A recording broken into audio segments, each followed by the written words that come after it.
All right, Sarah, thanks so much. Welcome to the Halftime Report. I'm Scott Wapner, front and center this hour. The tech takeoff, the sector hitting a new all-time high. S&P less than 1% away from its own milestone. We're trading all of it, of course, with the investment committee. Joining me for the hour, Joe Terranova, Carrie Firestone, Jason Snipes, Steve Weiss. Let's check the markets here. We're a little mixed today. Obviously, you heard Mike talking about breadth underneath the surface here. Not great. It remains very much a tech story. Joe, that's what's gotten us to within 0.75% on the S&P from a new all-time high. And the tech sector, as we said, the NAS 100 is at a record high. S&P equal weight is down 60 basis points right now. So the broadening out narrative that dominated the early part of 2025, it's not in play. Steve has often mentioned, don't go away from the Mag 7. Well, here's the reasoning why. It's a Mag 7 story right now. It's about trying to get NVIDIA above that all-time intraday high at $153.13. We stalled at 153. I'm sure we'll take it out at one point here very soon. But it's about technology. It's about new 52-week highs. Microsoft, record high. Palantir, Oracle, Cisco, IBM, the revenge of old technology, CrowdStrike, Broadcom, Amphenol, all about technology right now. Yeah. Care, is this the way you want to ride this market right now? Well, definitely. Because, by the way, you know what? Before I let you answer that, it isn't just about technology. Financials. Okay. Industrials are record high. Financials are only 1% away. Utilities 2% away. I know it appears as though it's all about tech, but actually, correct, it isn't. Yeah. There's a lot that's working. Yeah, so I was going to say that not Mag 7, Mag whatever, 4 or 5. It's the ones that are less affected perhaps by tariffs, Microsoft software, social media, communications sort of leading the way here. But financials, again, very strong. I was looking at names, American Express, Charles Schwab, the semiconductor cap equipment, the industrials, Wabtec, a name we own. It's a combination of U.S. base or don't care about the tariffs because they're not going to hurt me per se. And that's a theme of this market. It's why Apple is down and Microsoft is up. But it also is going to push against where we can be the upper limit with earnings coming in, and who knows how strong. But if you're 28 times earnings as a group, it's hard to push through that. We can get through this beyond the old S&P 500 high. But going up a whole lot further than that, I don't know. I think that we run into some selling pressure. Okay, we're going to bring in somebody in a moment who says we are going to go much higher than that. So he'll push back on that. But before we do that, Jason Snipe, how do you see this market right now? Yeah, I think you got to respect the tape, Scott. You know, when I'm looking at, even some of the higher level kind of macro, oil is down 15%. The VIX is down 15% in the last 2 days. ARC Innovation's up 8%. So there's some speculative fever that's going on. Gold also down 3.5% over the last few days. And just thinking about this Iran conflict, we're kind of past that story and all the flows that are coming into AI, what's going on with financials. So for me, I remain bullish on this market. I think there's a lot of, even the tariff story, I think has been quieted down, and just kind of paying attention to the price action. I think you have to kind of ride the wave here. Yeah. Barclays Weiss says big tech inflows save America. It's helped the overall U.S. outperformance of late. UBS says the tech rally has legs. We said Microsoft hits a new high. NVIDIA's not that far away. How do you see it? That's how I see it. I run a concentrated book, and most of my book is in big cap tech. So to me, they're permanent compounders, and sure, valuation gets stretched every so often, but they eventually grow into that valuation. Plus, they've got the best balance sheets. They spend for growth, which is what their AI spending is, and the concerns about will they make money off of it, I think, are misplaced. They will. The timing is an issue, but they will make money off of it. So I don't know. I know why you want to be in other areas, as I am, and some of those areas that you mentioned, frankly. Yeah. But at the end of the day, they're just permanent compounders that deserve, by and large, the multiples they get. So why stray? So let's bring in the person I suggested thinks we are going to go not only to new highs, but well beyond that. He's Brian Belsky. He has raised his S&P target now back to 6,700. He joins us by the phone. So you're playing this game. I mean, the market goes up and you reversed course here. Why? Great question. Thank you so much for having us. I know you love it when I say it, but I'm humbled to be on. We wrote a piece 3 weeks ago, Scott, and kind of detailed what we needed to see in terms of signposts with respect to be bullish. Now, coulda, shoulda, woulda in terms of raising our targets a while ago. We wanted to make sure that we started to hear more about companies providing guidance. We wanted to hear more about and see actually less the law of diminishing returns in terms of the rhetoric and noise out of Washington. And then lastly, in terms of our own fundamental work, which we've been publishing for a long time, when we take a look at earnings, which is a cornerstone to why we continue to be long tech, communication services, financials, and discretionary is for years and years and years, part of our process has been looking at earnings revisions.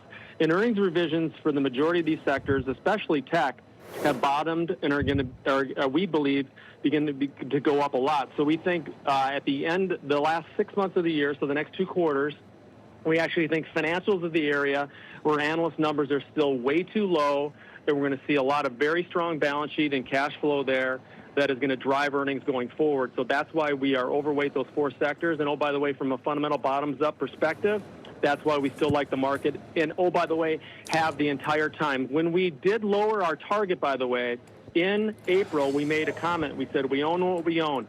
We made no changes to our portfolios or allocations.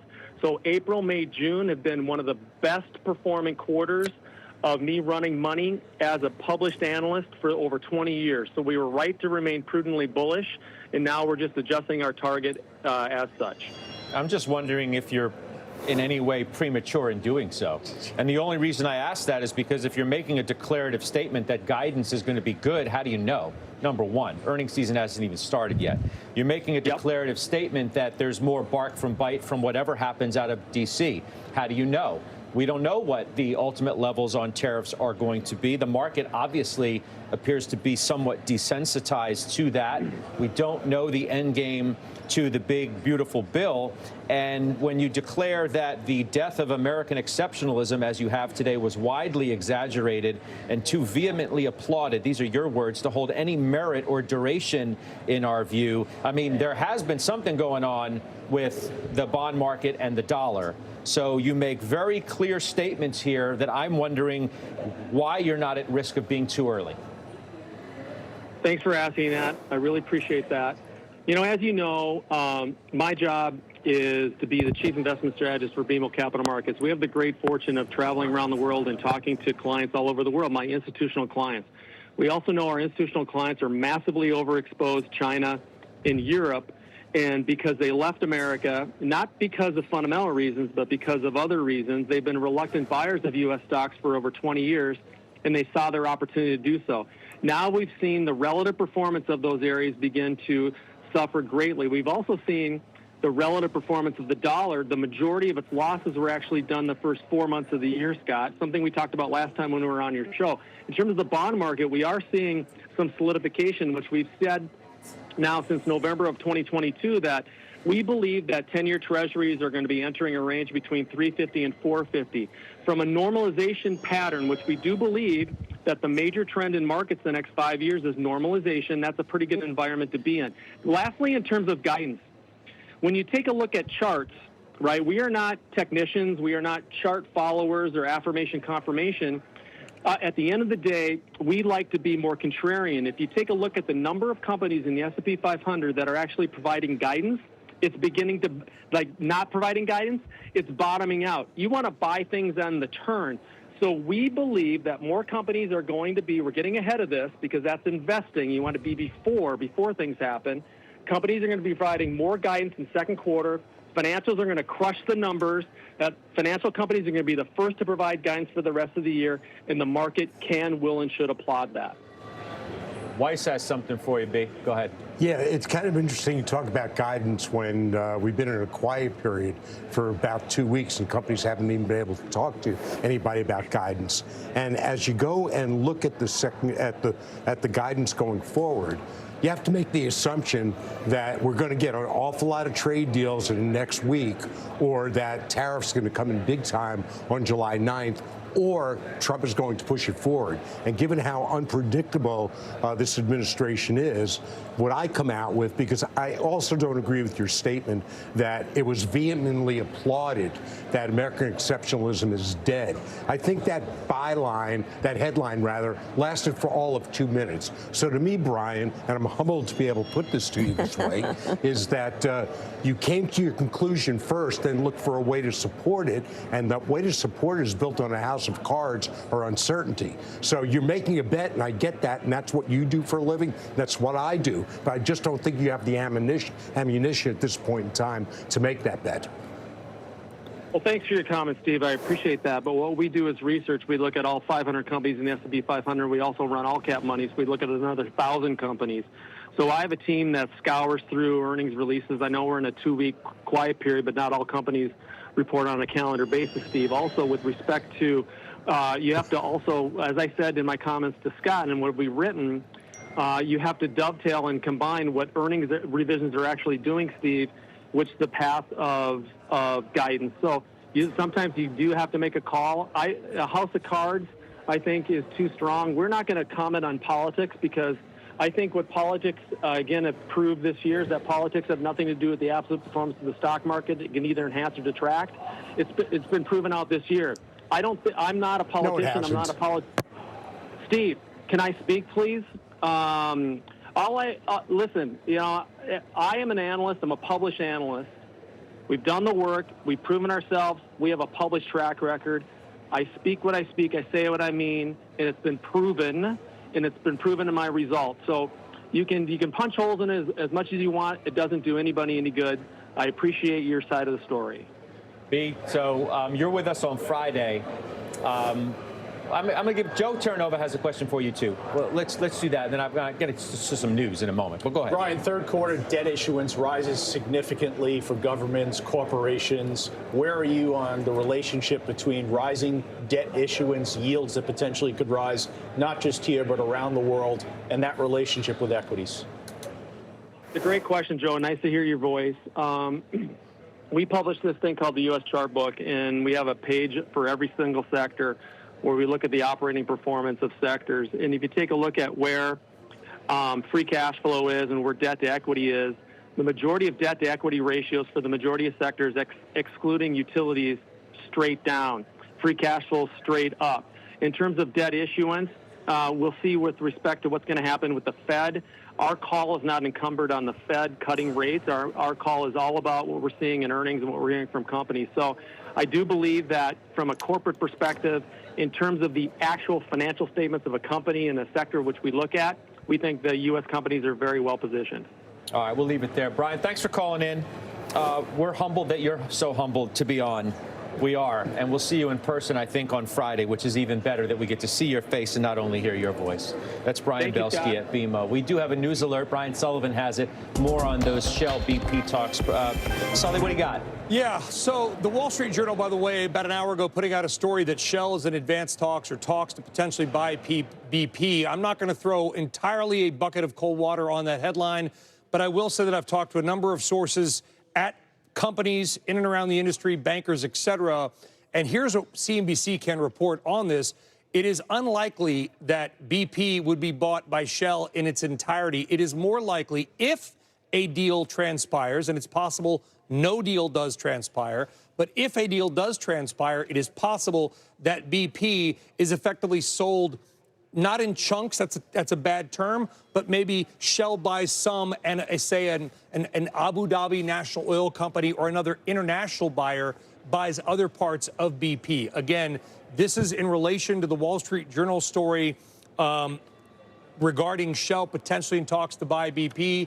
My sources, CNBC, can confirm that if there are talks, it is potentially about BP being bought in parts by multiple buyers, not just the Shell. Why would that be the case, guys? Well, BP, remember, really hasn't been itself since the Deepwater Horizon disaster in the Gulf of Mexico. Had to spend a fortune on that. Terrible PR, just an awful disaster. The company then tried to pivot to more sort of renewables outside of oil and gas, changed the name effectively to Beyond Petroleum, and some of the marketing campaigns. The company struggled. Their leadership, Bernard Looney, left the company. Murray Auchincloss is now the CEO. So there's been a lot of changes at BP. The stock has not performed along with the rest of the group. And Wael Sawan, who is the head of Shell, he's the young, aggressive CEO who wants to get more in the profitable areas of the business, certainly could look to make a deal. But if it's done, guys, it probably would not be BP being bought as a whole. It might be Shell buying some and another potential buyer buying others. I will continue to update the story as I do reporting throughout the day. All right, we'll follow it. Sully, thank you. It's Brian Sullivan with the latest as we follow that developing story. Carrie, you have a thought? I was just going to say that when I followed the oil industry, which was decades ago, it was the crown jewel of the British government's connection with industry. Sir Colin Marshall was knighted. It was just a phenomenal business with all of the oil in the North Sea. And what's happened since then is it's been an unbelievable tough situation the last 15 years. Joe, you have a thought on that? I know Paul Singer and Elliott were still there. Steve, do you know if they still maintain the position or not? But don't know, but the position's not big enough to drive a conclusion here. But listen, BP, to Brian's point, has struggled. This would create quite a conglomerate, though, in Europe. This would rival the size of Chevron or Exxon. So I see this potential synergies, and the synergies really exist just because of the struggles that BP has had over the last several years. I think there would have to be a strong premium here that Shell would have to pay of at least 20 to 25%. It'd have to get through the government also. We might as well talk about industrials at the moment, frankly, if that's a segue or not. We're going to do it anyway. It's at or near a record high for that space, and there is plenty of ownership on this desk. Weiss, how do you, so Caterpillar, FTAI, Leidos, the XLI, ETF. What about that space in the here and now? It's trying to, raise its hand and say, hey, don't forget about us. We're doing quite well. It's not all about tech. Yeah, and there are different elements to it. The airlines, of course, part of the industrials, and flying.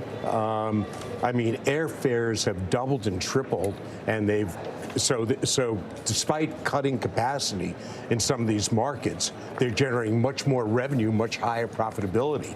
So that's one reason of the industrials. But overall, I think it dovetails with the move in the market. So as the market moves higher and is led by one group, you look to spread out your bets and see what hasn't had that kind of move. So that's why Caterpillar is one of the reasons why I'm in it. And if I'm wrong on what guidance is and what the economy looks like, then I want to have exposure there. The economy looks pretty good. It does, and we heard from the Fed today. Fed Chair Powell continues to say as much. The bulls like Belsky, they may have the last laugh in this whole thing. Yeah, but quite frankly. But what we don't talk about, and I don't expect to see employment really drop, unemployment really go up, is that when you lose the immigrant labor that you have, you tighten the labor force.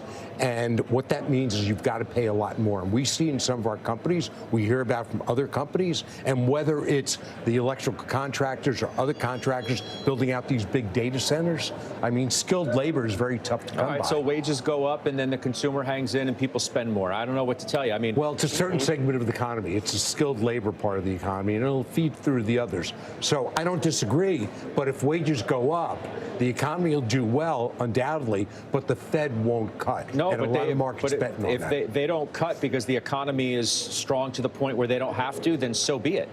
Well, my point is they may, in fact, I don't see it right now, but depending upon tariffs, which they're looking as a one-time event, and we'll know more on July 9th. Yeah, and Powell himself doesn't know, which he continues to say. It's the only reason they're on hold is because they just don't know. Right. And they want to be extra sure. Right. Despite some of the other calls this week from other Fed officials that maybe July should be really live. Right. But if my point is, if they've got a dual mandate. One's inflation, right? And that's the one I'm talking about. And you will see that with wages going up. They watch that very carefully. So they're in a very tough spot. The point is a 70% probability that we see in the markets of 2 cuts this year. I don't think that's a great bet. I think you could get one near term because it'll take a while for inflation to feed through. The other area, if you want to say, is playing right in the hands of a better than expected economy is the financial group. Best week since mid-May. Over the period of 1 month, you have nice gains from the Citigroup's 11%, the Goldman 10.5%. You have got Goldman. Jay, you got Goldman. Yep.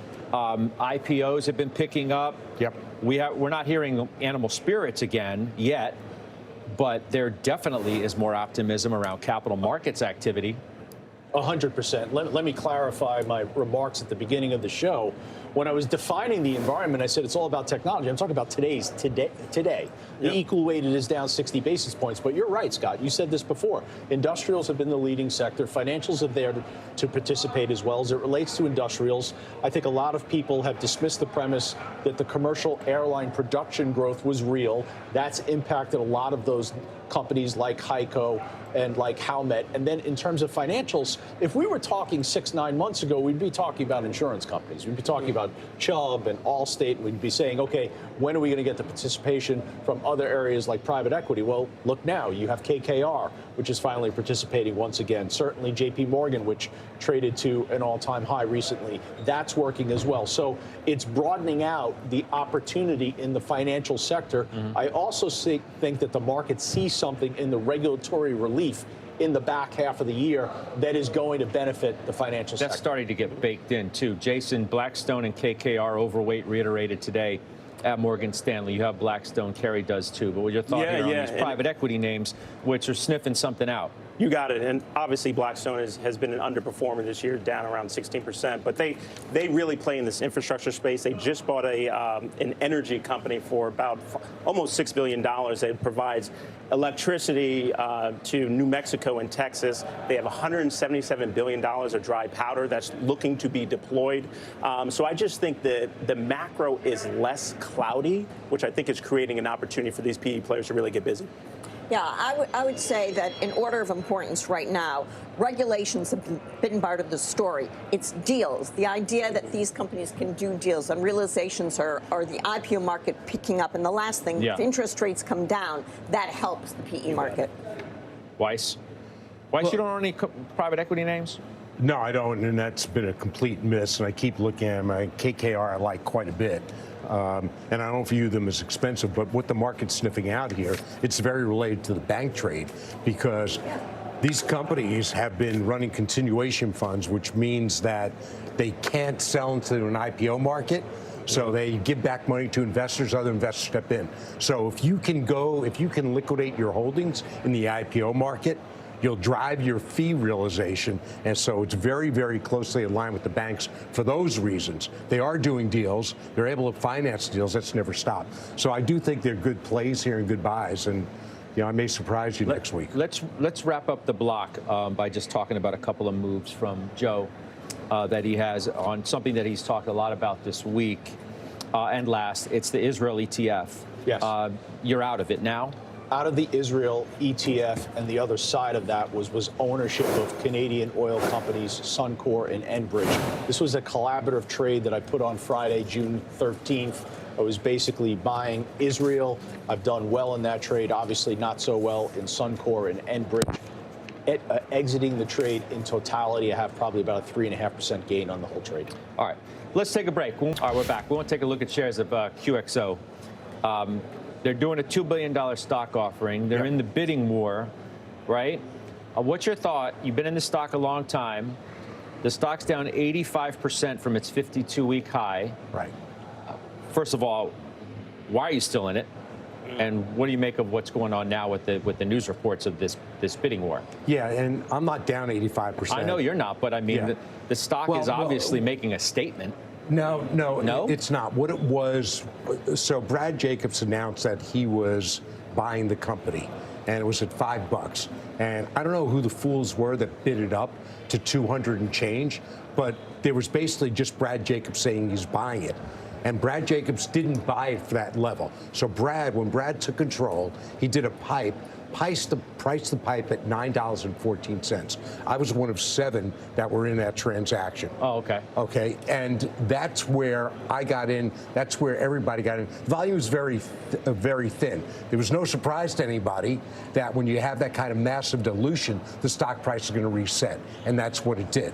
Now, here's what's happened. He's been a money-raising machine, and each dollar he raises translates into future revenue and growth. So I like the fact they raised it. By the way, that block was done overnight. It was done by all big names, big fundamental producers. He's had no problem raising capital. Do you care how the competition comes out for the GMS? Well, you know, asset? all we have, look, Brad is a one and done most of the time. Now, when he bought Beacon Supply, he raised it by, I don't know, a dime or 20 cents. So he's very disciplined. He's consolidated companies. He's made a fortune doing it, as has his shareholders. United Rental, you're up over 100 times. So right now, what we have is a headline that Home Depot's doing. So Brad's not in a bidding war. If Home Depot comes in at 98 or 100 bucks, I don't think Brad's going to follow him in. But he's got a war chest, and he's got a long list of M&A targets. So this is a permanent compounder, so this is one you want to own. He's promised the market it'll be a $50 billion company, you know, in over the next decade. All right, ServiceNow, buy at D.A. Davidson. It's initiated that way, $11.50. Jason Snipe is the price target right there.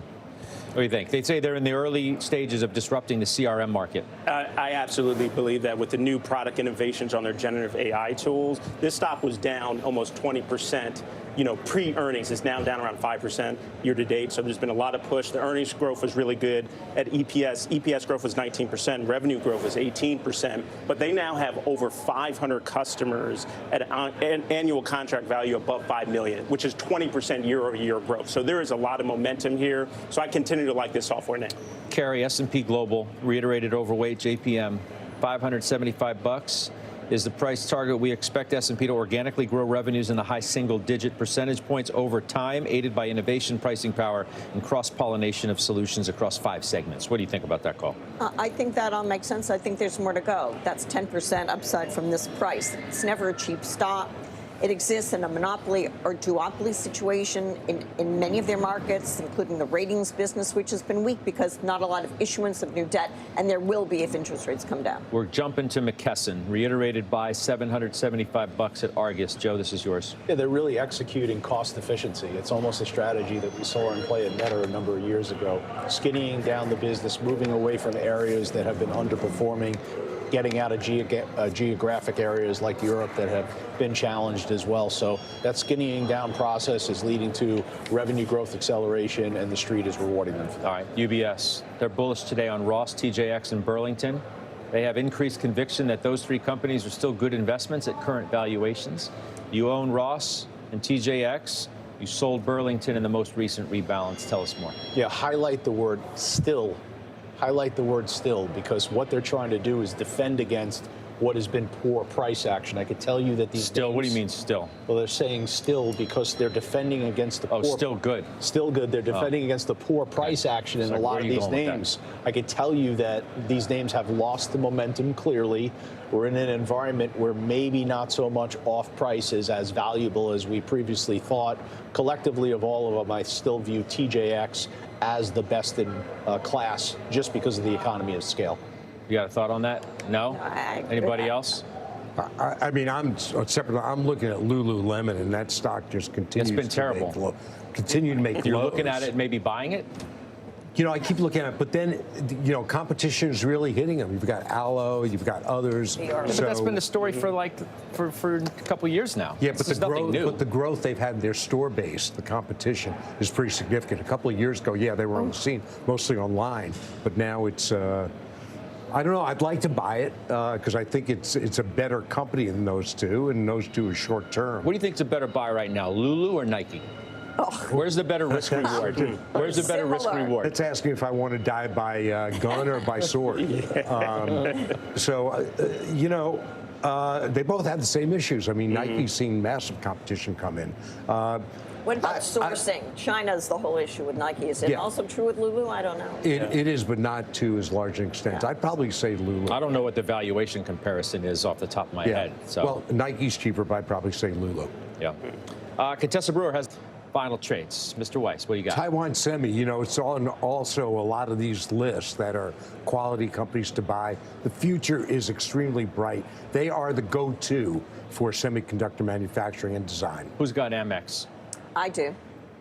So AMX breaking out above its 100-day moving average, consumers spending and travel strong. Who's got AMD?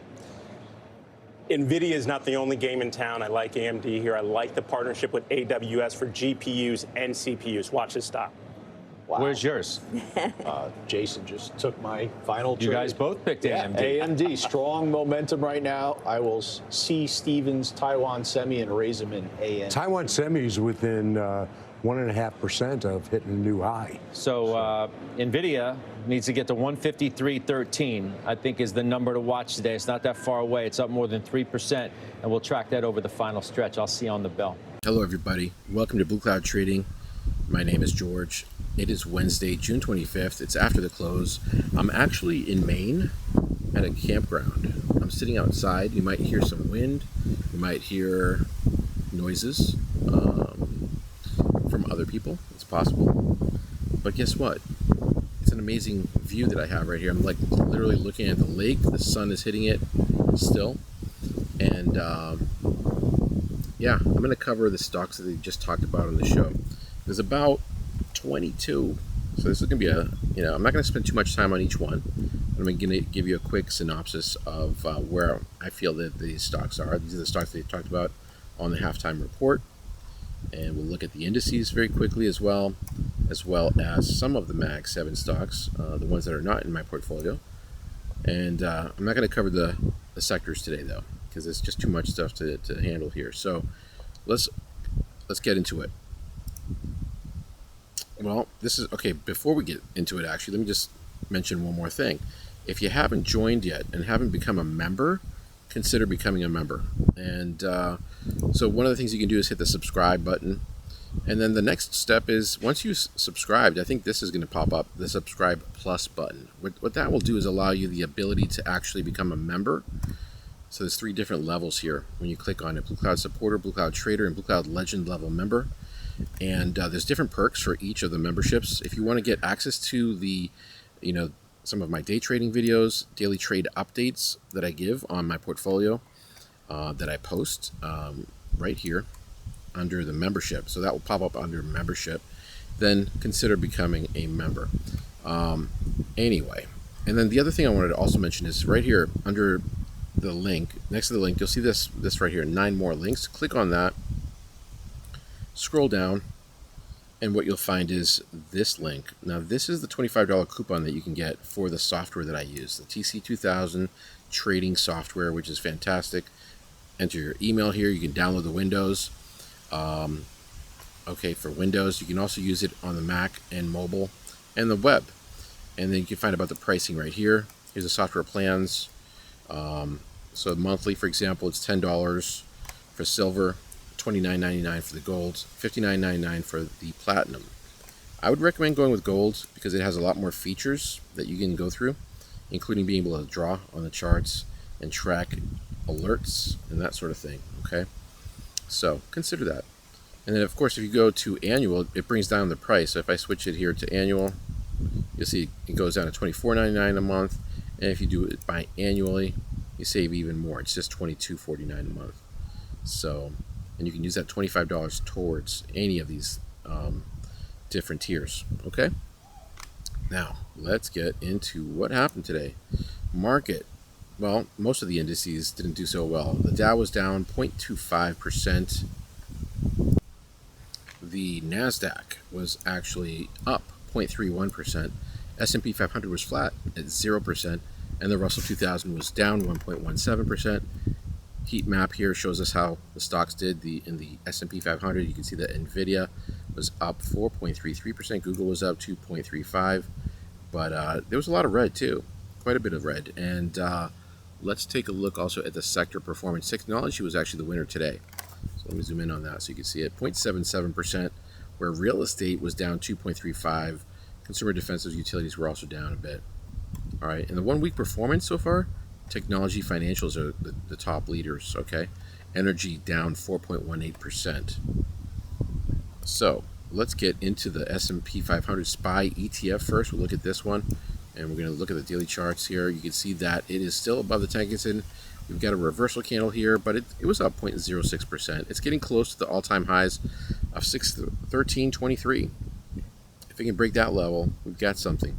The QQQ ETF today broke above the all-time highs of 540.81. You can see that prior level broken. It actually goes back all the way to, let's see, what candle was it? Was it this one? Yes, it was. Wednesday, February 19th, 2025. Okay. So on February 19th, 2025, we were at 540.81. Guess what? We're at 541.16 now. Now, it's not a very conclusive type of break, though. The candle that formed here is a reversal candle. It's called a spinning top. So, you know, take this breakout with a grain of salt. The volume also was lackluster, I would say. It wasn't really particularly, it wasn't like, you know, higher than the prior day. But I like what I'm seeing here with the directional movement index. It's moving up. So it's looking okay. The Dow Jones, I probably want to wait a little bit. If you're thinking about getting into these ETFs, you know, maybe wait one more day. Let's confirm that this thing is really going to take place. Like the Dow, for example, you know, you're not getting confluence in the different indices because you can see it's stalling here, right? Down 0.22%. Ideally, if we could see all the indices moving up and breaking through these prior highs, that's going to be a real telltale sign, in my opinion. Russell 2000. Same situation, right? It's kind of basically was down 1.17% and stalling once again at the 200-day moving average. That's that dotted yellow line that you see right there. So if we can break through that, maybe, you know, it's going to show some more strength for the rest of the market as well. Because, you know, remember, the Russell 2000 consists of mostly small, mid-cap size stocks. The VIX dropped some more, down 4.12%. That's good. FEZ, the Euro stocks, were down 0.78%. So the Euro stocks didn't do as well as the other American indices, as you can see right there. Now let's get into the CNBC stocks that were talked about on the show, and we're going to do them in alphabetical order. Here's AMD, up 3.59%. That's looking pretty good on the daily chart. However, on the weekly chart, we are still under the Ichimoku cloud. So that's why it's not flagged here. American Express, how's that looking? This was Kerry's final trade today. On the weekly chart, looks good, right? It's above the cloud. It's above the moving averages. We've got a future cloud that's looking bullish here. The daily chart, also looking pretty good. It actually broke through a prior high right here, okay, yesterday. American Express was looking, that was probably the, you know, the breakout candle. It didn't happen on high volume though, but ADX is moving up slightly, and we do have a reversal candle here with this little candle. So, you know, if we can get above the high here of that little reversal candle, then I think it's got some potential. How about BP? That was in the news, right? So that was up 1.64%. But look at it, it had reached a high of $32, and now it's down to $30.32. Here's a 30-minute chart, so you can get the gist of the, you know, of how that performed today. So it's not a buy signal here. BURL is also not a buy signal. It's Burlington Stores, apparel stores. It's under the Ichimoku cloud on the daily. I don't trade stocks that are under the cloud. You got Blackstone. This one has popped through the cloud. Problem is, it is still stalling at this high, this prior high. Maybe if it breaks through that level. Let's also take a look at the weekly though, and it's still under the cloud. So you don't have confluence on both the weekly and the daily, which gives it, it basically tells me like, okay, we don't have confirmation, therefore it's not going to be as optimal a trade. There are other stocks that are looking great on both time frames, and you'll have more success with your trades if you pick those stocks. At least that's been my experience, right? I want to see confluence on the weekly and the daily time frame, and so we don't have that here with BX. What about Caterpillar? On the weekly chart, it's inside the cloud, but it's been moving up. So maybe by the end of the week, or maybe by next week, it might pop through. You can see the convergence here that's taking place between the Tenkan, the 9 period, and the 26 period. It's about to cross above. That's positive. On the daily chart, it's looking good. So Caterpillar, I like. It's above the 200-day moving average as well. So, but it's the weekly is just on the cusp of breaking through. EIS, Joe T sold EIS, and I made a little comment here. I think it's a good move based on the technicals. And why is that? Let's look at the weekly chart. It's very bullish. Okay, it's still in very good territory, EIS, right? It's moving up. The cloud is very bullish as well. But on the daily time frame, we're getting these reversal candles, and we're getting a spinning top. These are very dangerous candles. Shooting stars are dangerous candles. And so when you get those, especially when they're far away from the moving averages, you really have to take those into account. So that's the bearish spinning top right there that you see. There's a shooting star. You can find this on my Twitter page for free, the candle pattern reference sheet. I'm under @BlueCloudTrader, @BlueCloudTrader. All right, so let's keep going. FTAI, bearish engulfing pattern. That's bearish under the 200, but finding support at the Kijun-sen. Not something I'd be jumping into here on the daily. KKR, looking bullish, but still under the 200, and it's also still under this prior high right here. You can see that. So I'd wait. Leidos, and by the way, it's probably not that great on the weekly chart. Let's look at the weekly. KKR is inside the cloud, so I'd wait. You might have to wait a couple of weeks for this to really show some strength and momentum on both time frames. Leidos is still, it's just hitting its head right at the bottom of the Ichimoku cloud, which is a resistance level. That's the single span B that you see right there, that purple line. So I would not be adding here based on the weekly chart. The daily chart looks more bullish. Lulu, under the cloud on the daily. Stay out of that one, folks. MCK, McKesson. Just, it's kind of like consolidating here on the weekly chart. It's above the cloud. So McKesson looks pretty good. If you can break above that Tenkinson once again, I think that will be a nice option to take. Now, which is Service Now, that's the NOW is the ticker symbol. That one, we get the faster moving averages under this lower. So I don't typically like to take trades when I see that. On the weekly chart, it's just barely breaking above the cloud here. We'll know for sure where the candle is on Friday, because this is a weekly candle. We still have a couple more days to go. QXO on the weekly, still under the cloud. That was Steve Weiss's final trade back in December and January. So nothing to do here on that one. ROST is under the cloud on the weekly. Stay out of that one, folks. Shell is above the cloud on the weekly, and on the daily chart, it pulled back a little bit, creating a hammer. This is a bullish candle, the long wick on the bottom. So that might turn into something positive. You can see that's when you have a decline, and then you see that long wick in the small body. It can be a green or red. It doesn't really matter. It's more optimal if it's green. This one is red. It would be better, but what this signifies essentially is that price dropped all the way down to this low level during the day, but then the buyer stepped in and pushed it to that level above the Kijun-sen. So that's really important, and it happened on a lot of volume. Okay, SPGI. Let's look at that one. That one looks okay on the daily, I suppose. Tenkinson is very close to Kijun-sen. Weekly chart looks good too. I like that one.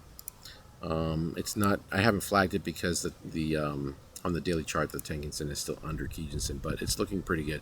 It needs to break through these highs here of in my opinion, 526.72.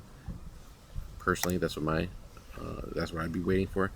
TJX is under the cloud on the daily. Stay out of that one, folks. It's in a decline, and it's maybe we'll find some support here, 200 and bounce, but not the time to get in. TSM is moving up, and Taiwan Semiconductor, that was Steve Weiss's final trade, getting close to its all-time highs here of 226.40, which is about another 1.7%. So do you really want to take a chance in adding a position when you've got resistance this close? Personally, I wouldn't. UAL is under the 200-day moving average. No on that one. XLF is kind of stagnant here. That's financials ETF. It's still under these under this prior high here, so I'd hold off on that. And the 52.26. Industrials, same situation, dropping down 0.88%. All right, let's get into Mag 7 real quick. NVIDIA had a big day today. New all-time highs above 152.89. Love that. So that looks great on the daily, and it looks good on the weekly. Okay, everything looks good on the weekly chart too, as far as the Ichimoku indicator is concerned. And if you guys want to learn a little bit about Ichimoku, check out some of my other videos. There's a playlist on where I talk about just the Ichimoku itself. So look up my videos, folks. Google. What about Google? It is on the weekly chart. It's inside the Ichimoku cloud, so I'd stay out of that one for now. Tesla is also inside the cloud. No on that one. Amazon is above the moving averages in the cloud, but you can see here on the weekly chart, the faster moving average is still under the slower one, and on the daily chart, it just dropped back under the tank it's in today. Apple is still in the cloud on the daily and on the weekly. It's under. Okay, so no on Apple. And that's it. That's going to do it for this video. Don't forget to like, subscribe, and check out, of course, how to become a member on my homepage here and support the channel. You can find my member-only videos. They're usually around 58 minutes long. You can find those by scrolling down. Okay? All right, guys. Have a good one.